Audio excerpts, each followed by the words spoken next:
4 years is a long time, and your perspective is going to change during those 4 years.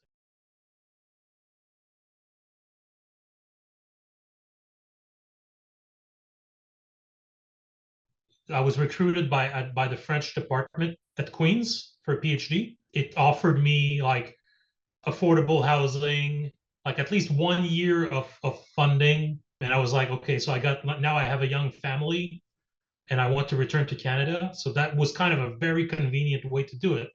And I was like, if I'm not into it, I'll just quit after a year. No harm done. I ended up getting funding through the SHIRK. I got a Bombardier scholarship for 3 years, so which would cover like my second, third, and fourth year of PhD studies. And it was really enough of a motivator to say, okay, I'm really doing this. It took me 10 years. So the first 4 years were full time.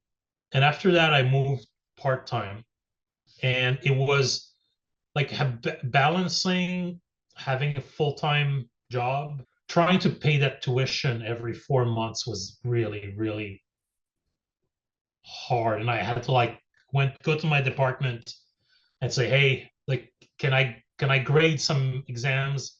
Do you have anything that you can give me so I can make that money and give it right back to the university?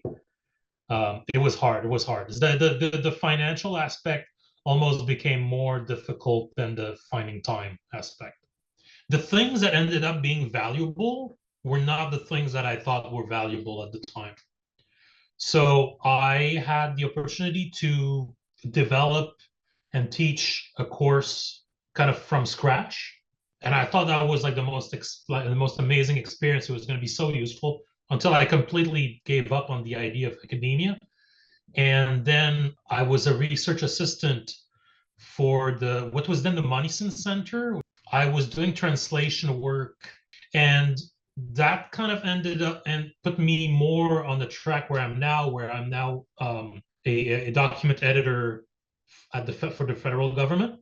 I had to make a living when my scholarship ended. So I ended up landing in the federal public service, like kind of an entry level position.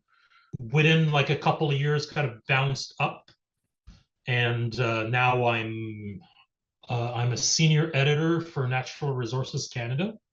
I really had to like accept that I'm going to take an entry level position and be confident that I'm going to climb fast, which luckily I did. What I thought was going to be useful is not what ended up being useful at all.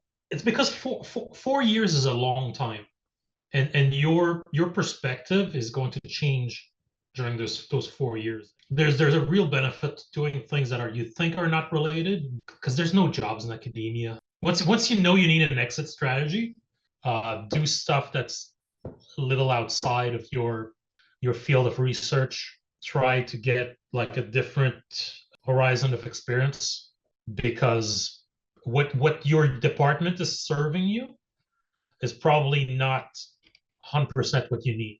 It's what they're prepared to give you.